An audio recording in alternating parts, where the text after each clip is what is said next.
So your direct unsubsidized loans, and if you have held professional student loans and loans for disadvantaged students, those are usually the rate limiting step to being able to consolidate your loans. They have to be in the grace period, right? And the direct unsubsidized loans usually fall into the grace period almost the day after you graduate. Sometimes they can be a little stickier and take a little bit longer than that, but the held professional student loans sometimes take longer to trigger into their grace period officially, right? And you can't add them to the consolidation until they're officially in their grace period. If you have Grad Plus loans, they will never hold you up, right? They've been ready to consolidate since you received them, right? Because they're always in a deferment status, which is another eligible status for being considered consolidation eligible, right? So check your loans, check the status, right? So if I come back here, I can see that this person's loans are still in school, right? So as of the end of April, when this file last updated, they are still in an in-school status, right? So I'm waiting for these loans to show that they're in the grace period in order for them to be eligible, right? So once they're in that grace period, I can include them in the consolidation loan. And then I'm going to go to studentaid.gov, right? And that's where we're going to head next. We're going to go to the manage my loans, consolidate my loans. So very similar process. I'll log in here. I can take you pretty far, but I've already consolidated my loans, so they're not going to consolidate them again, right? So, but you can consolidate previously consolidated loans if you have new loans that you've added to your portfolio since then, right? So here you can see it finds my loans that are still outstanding. This is a batch of subsidized loans that I have. This is a batch of unsubsidized loans, right? So that when they consolidate, they will, if you have subsidized versus unsubsidized loans, they will keep those separately, right? So that's how you can end up with two different loans in consolidation, right? They'll separate them into a subsidized category and an unsubsidized category. The interest rates for me were the same because that's what the interest rates were back when I was in school. They were all fixed at that same interest rate, right? So that's the interest rate on each of those batches of loans that I have. Right, so it'll find the ones that are in your file automatically. If you have held professional student loans, if you have loans for disadvantaged students, you will have to add them manually, right? You can add them here using the add loans function. You can find them in the list, right? I believe Q, held professional student loans are Q, right? You're gonna have to find the loan servicer for those particular, right? In most cases, it's probably gonna be other, right? And you'll have an account number when you receive them, the loan amount and the interest rate for those as well, right? But you're gonna have to add those manually to have them included in the consolidation. All right, so this is where the loan servicers like to tell you that you can't end your grace period early, but you can, right? So you can end your grace period early by selecting the do not delay processing option in this processing delay dropdown, right? So this basically says, all right, once we have all of your loans that you want consolidated, ready to go, right? What do you want us to do with that new consolidation loan after it consolidates?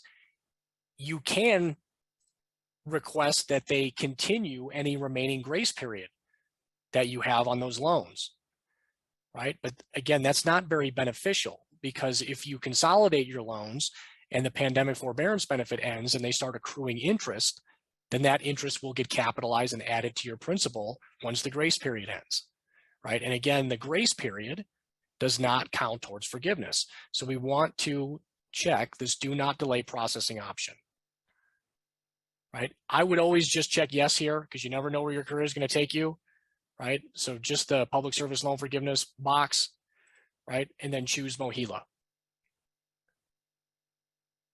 right? So choose MOHELA. They're going to be the official monitor of public service loan forgiveness. Again, that is going to require them to have some really good experience with income-driven repayment plans.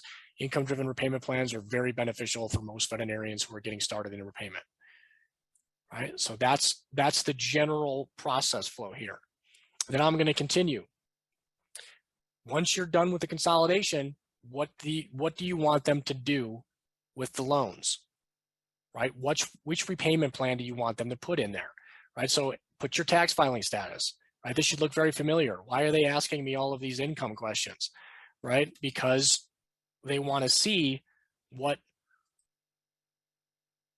your payment amounts might be under income-driven repayment plans, right? But what they don't do a very good job of here is showing you which plans you're eligible for and which ones you're not eligible for, right? I mean, I know that I'm not eligible for pay as you earn, but they still show me a monthly payment amount here, right? So that's not very helpful, right? So these are the other types of repayment plans that you can choose. Standard is the standard 10, right? Graduated is a plan that will set your payment just above your interest accrual each month, and the payment will go up every 2 years. I don't recommend anybody ever use a graduated plan, right? These are the most expensive ways to pay back your loans that are available. And they're generally not very beneficial as compared to an income-driven plan or other extended type of plan. So an extended plan depends on, how many months do you want to pay it back over, right? 10 years, 20 years, 30 years, that will set the monthly payment for that particular loan. Extended graduated is even worse than the graduated, right? So throw the graduated and extended graduated plans out the door because they're just the worst repayment plans out there for your student loans, right? So it's going to generally boil down to, does the standard plan work for me? Am I eligible for pay as you earn? Do I use pay as you earn or revised pay as you earn? Right? So you can boil that down out of all this confusing table here into those 3 options that you're going to have available, right? I'm going to recommend that you get started in one of these income-driven plans, right? But this does require you to know which one you should choose, right? And you'll see here, I see this all the time, right? Everybody associates the income plans under the income-based umbrella, right? But their income-based is a specific type of plan, right? And as I just kind of covered with you, it's probably not the best plan for you, right? You're going to want to lean towards the standard, pay as you earn, or revised pay as you earn. In rare cases, we may see the older version of IBR as kind of a 4th option, depending on the specifics of the circumstance, right? But most of the time, people are like, oh, income-based, that's the one I want, because I never heard of any of these other ones, right? But in most cases, pay as you earn or revised pay as you earn is going to be your most beneficial repayment plan. So choose the right one, right?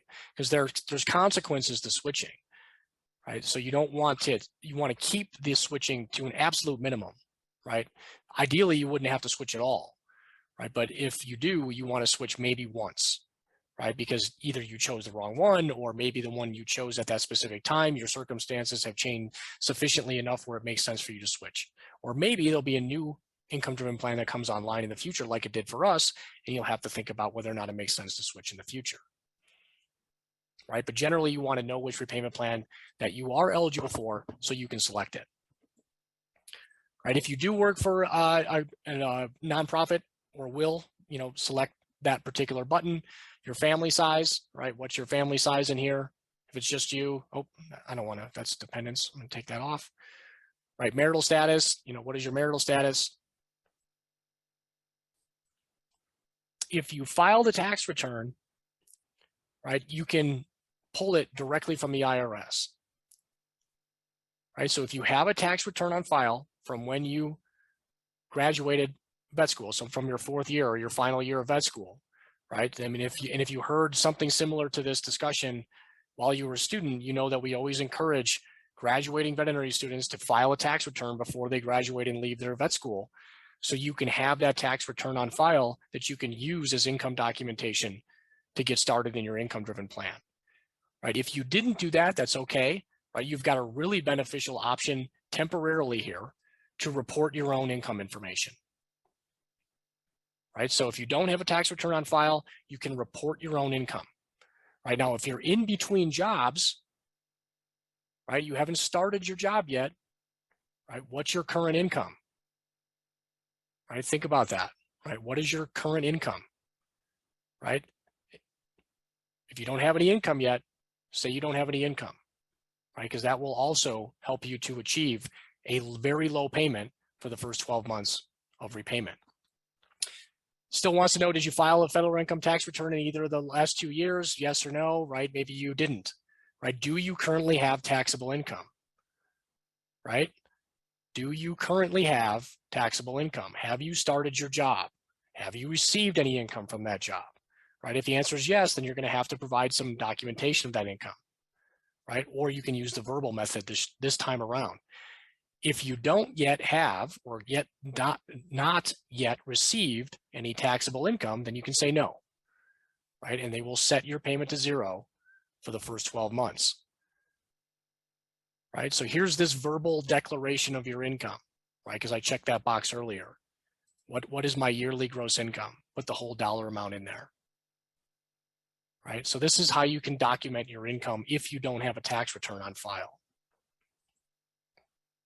And that's as far as I can take you there, right? If you do have a tax return on file, then they will ask you to put the address, your social security number, where you lived when you filed that tax return, and it'll go pull the most recently filed adjusted gross income from that tax return, right? And it'll use that number as documentation for your income. It'll ask you, has your income decreased since you filed this tax return, right? For most of you, it's very hard to have an income that's less than what it was during fourth year, right? So the answer to that question is always no, which means they will use that taxable income documentation for that payment calculation for the first 12 months.